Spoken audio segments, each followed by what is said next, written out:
नमस्कार प्यारे साथियों, मैं रामलाल जांगीड़ स्वागत कर रहा हूं आपके अपने YouTube चैनल नैनो एकेडमी पे। साथियों, मैं राजकीय सेवा में अध्यापक हूं और आज एक नए टॉपिक के साथ में अपना अनुभव है जो कि आपके साथ में साझा करूंगा। आज अपन PTT 2023 इसकी तैयारी कैसे करनी है, कौन सी बुक्स पढ़नी है और किस प्रकार की रणनीति से 450 प्लस अंक है जो कि प्राप्त करने हैं। कुछ विद्यार्थी ऐसे भी हैं जिन्होंने अभी तक फॉर्म नहीं भरे हैं, तो फॉर्म भर दीजिएगा। और कुछ विद्यार्थी ऐसे भी हैं जिनको ये भी पता नहीं है कि PTT है क्या, ये एग्ज़ाम देने के बाद में क्या होगा और ये कोर्स करने के बाद में अपन अपना ये प्रोग्राम कोर्स है वो कहाँ काम आएगा, तो उनके बारे में भी बेसिक जानकारी मैं आपको उपलब्ध करवाऊँगा। साथियों, ये 2 वर्षीय पाठ्यक्रम और 4 वर्षीय पाठ्यक्रम है। 2 वर्षीय पाठ्यक्रम जो ग्रेजुएशन करने के बाद में जो अभ्यर्थी हैं वो दे सकते हैं। उसके साथ ही 12वीं का जो एग्ज़ाम दिया है अभी विद्यार्थियों ने, वो विद्यार्थी है वो 12वीं उत्तीर्ण की हुई है या फिर अभी 12वीं का एग्ज़ाम दे रहे हैं, वो विद्यार्थी वो 4 वर्षीय पाठ्यक्रम में एडमिशन ले सकता है। इनमें सिलेबस क्या रहेगा और इन कोर्स को करने के बाद में ये कोर्स कहाँ काम आएगा, तो साथियों ये कोर्स आप करने के बाद में शिक्षक भर्ती के लिए जितनी भी वैकेंसी निकलती है, फर्स्ट ग्रेड हो, सेकंड ग्रेड हो, थर्ड ग्रेड हो, इनके लिए आप योग्य हो जाएंगे फॉर्म भरने के लिए। और अच्छी तैयारी करके दोगे तो आपका चयन भी हो जाएगा।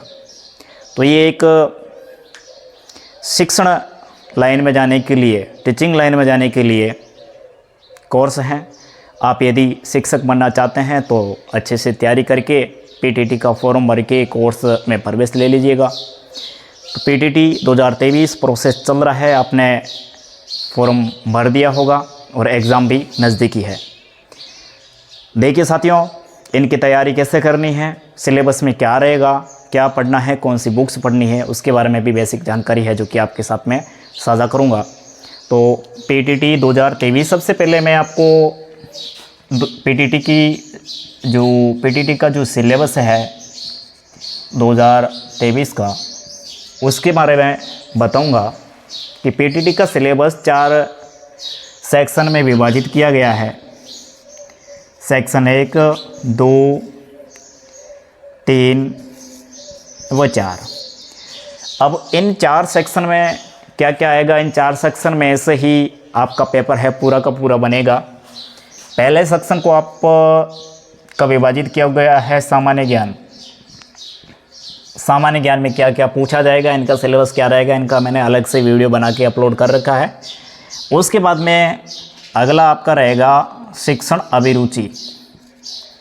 शिक्षण अभिरुचि। उसके बाद में अगला भाग आपका रहेगा रीजनिंग का। उसके बाद में अगला भाग आपका रहेगा भाषा का, अंग्रेजी और हिंदी। ये 4 भाग रहेंगे। इन 4 भाग में से कितने प्रश्न पूछे जाएंगे और कितने अंक के होंगे, तो प्रत्येक भाग में से 50-50 प्रश्न पूछे जाएंगे। सामान्य ज्ञान के भी 50 प्रश्न, शिक्षण अभिरुचि के भी 50, रीजनिंग के भी 50 और लैंग्वेज के भी 50। प्रत्येक प्रश्न 3 अंक का होगा,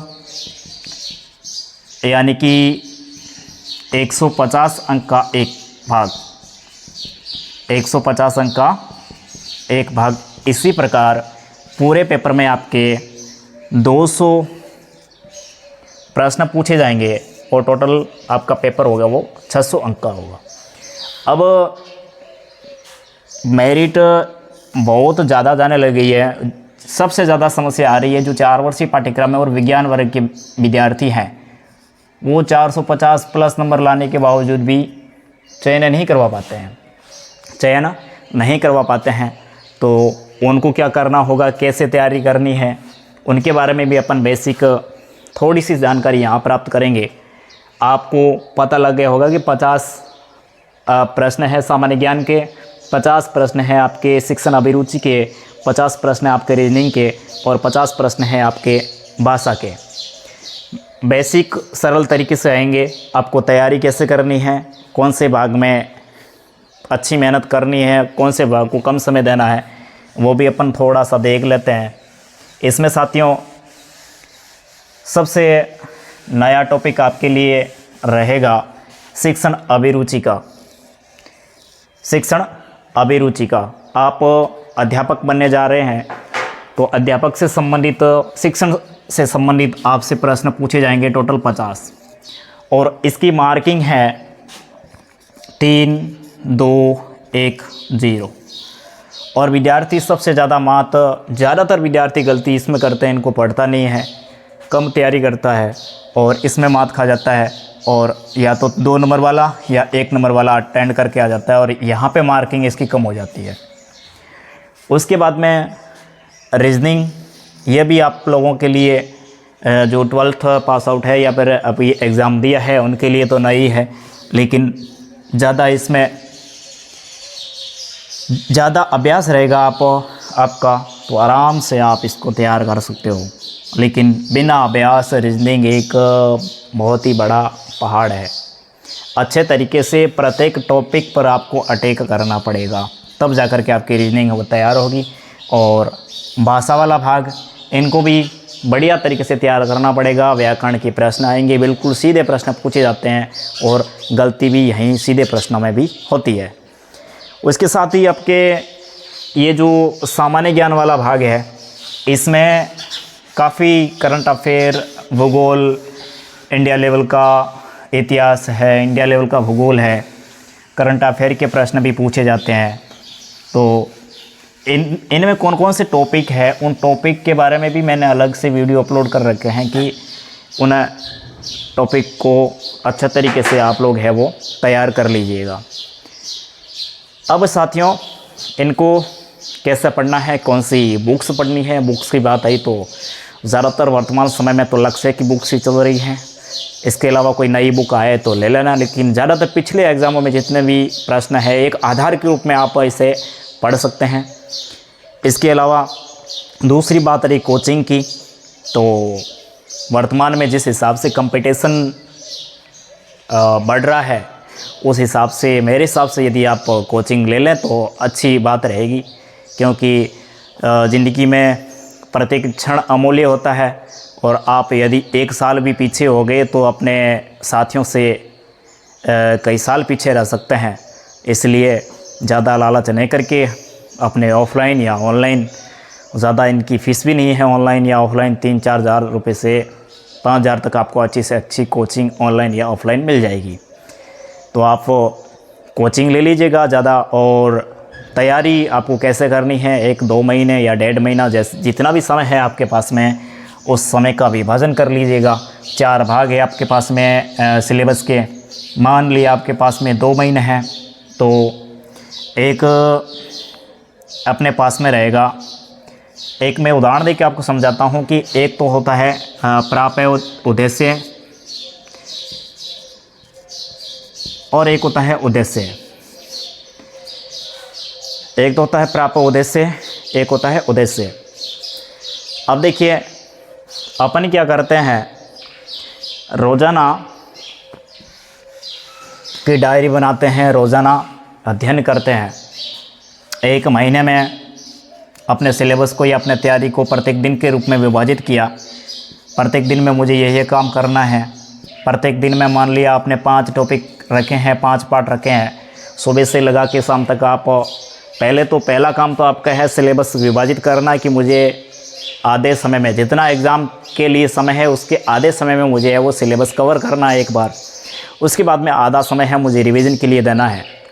उस आधे समय में आपने 1 दिन की समय सारणी आपने तय की है कि मुझे 1 दिन में 5 पाठ या फिर 5 टॉपिक तैयार करने हैं। सुबह से लगा के शाम तक यदि उन 5 टॉपिक को आपने कंप्लीट कर लिए हैं तो आप अपने लक्ष्य के करीब पहुंच गए हैं।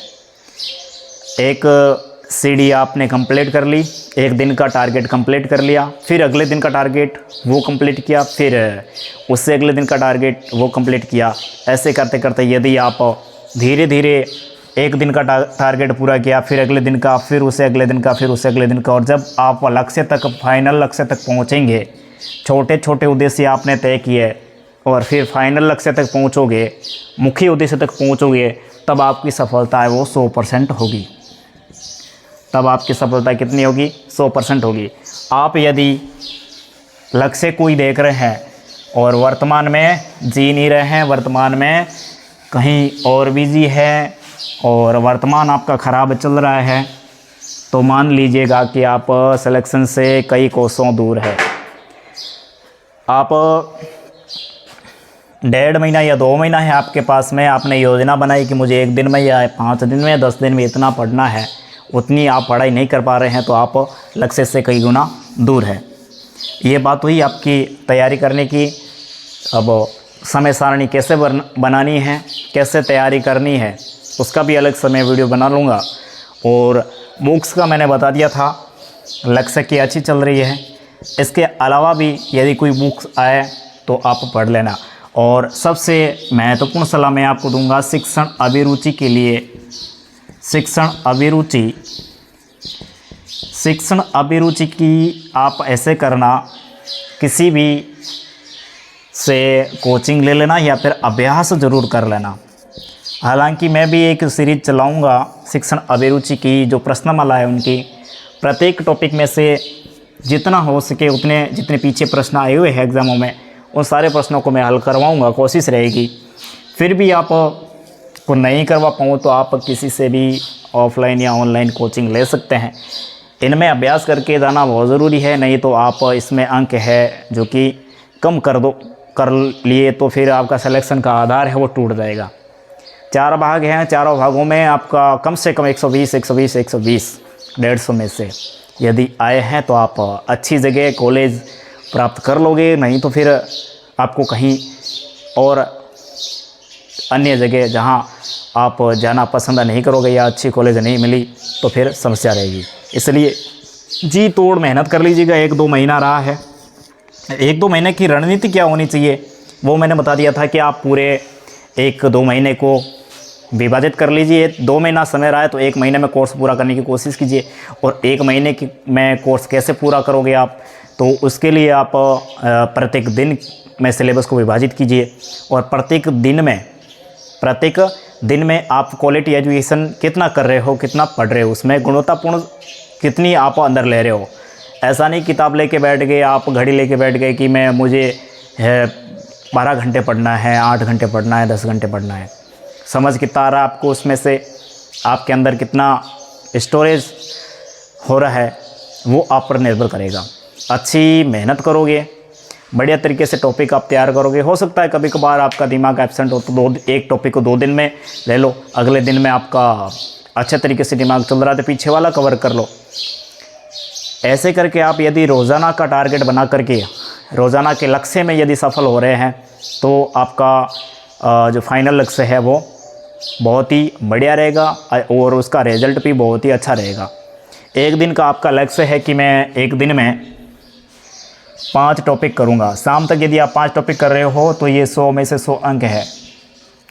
और यदि एक दिन का आपका लक्ष्य 5 टॉपिक है और उसमें से आप कुछ ही टॉपिक यानी कि आधे टॉपिक कर रहे हो तो 100 में से 50 अंक है, यानी कि उस दिन ही आप फेल हो गए। उस दिन ही आप क्या हो गए? फेल हो गए। और एक बात और मैं आपको कहना चाहूँगा कि आप कह रहे हैं कि परीक्षा 2 महीने बाद है, वो परीक्षा वो तो केवल पर्चा है। पर्चा बोले तो प्रश्न पत्र है। परीक्षा अपनी रोज़ाना लो। रोज़ाना कैसे लो? क्योंकि रोज़ाना आपने टारगेट बना लिया है कि मुझे 5-10 टॉपिक है, आपने तय कर लिए हैं, उन टॉपिकों को मुझे तैयार करना है। उन टॉपिक में से यदि आप सुबह से लगा के शाम तक उन टॉपिक को तैयार कर लिया है और शाम का मूल्यांकन कीजिए कि मैंने 100% तैयार किया है या नहीं किया है। यदि 100% आपने तैयार कर लिया है तो उस दिन की परीक्षा में आप सफल हुए, फिर अगले दिन की परीक्षा में सफल होइए। ऐसे करते करते आप छोटे छोटे उद्देश्यों में सफल होते जाएंगे। प्राप्य उद्देश्य में यदि सफल होते जाएंगे तो फाइनल उद्देश्य अपना है सिलेक्शन, वो आराम से होगा। लेकिन विद्यार्थी गलती यही करता है, वर्तमान में कुछ करता नहीं है, एग्ज़ाम नज़दीक आता है, फिर रात के देर समय तक पढ़ता है, फिर पहले का और अब का दोनों मसाला मिक्स हो जाता है और मामला रफा दफा हो जाता है। इसलिए अच्छी मेहनत कीजिए, पढ़ाई बढ़िया तरीके से कीजिए, गुणवत्तापूर्ण पढ़ाई कीजिए, ज़्यादा समय किताबों में दीजिए, सकारात्मक रहिए, अच्छे मित्रों के साथ में रहिए जो आपको अच्छे सकारात्मकता के साथ में आगे बढ़ाते हैं। धन्यवाद। और भी आगे अपन अच्छी वीडियो के साथ में, अच्छी क्लास के साथ में आपसे मिलेंगे।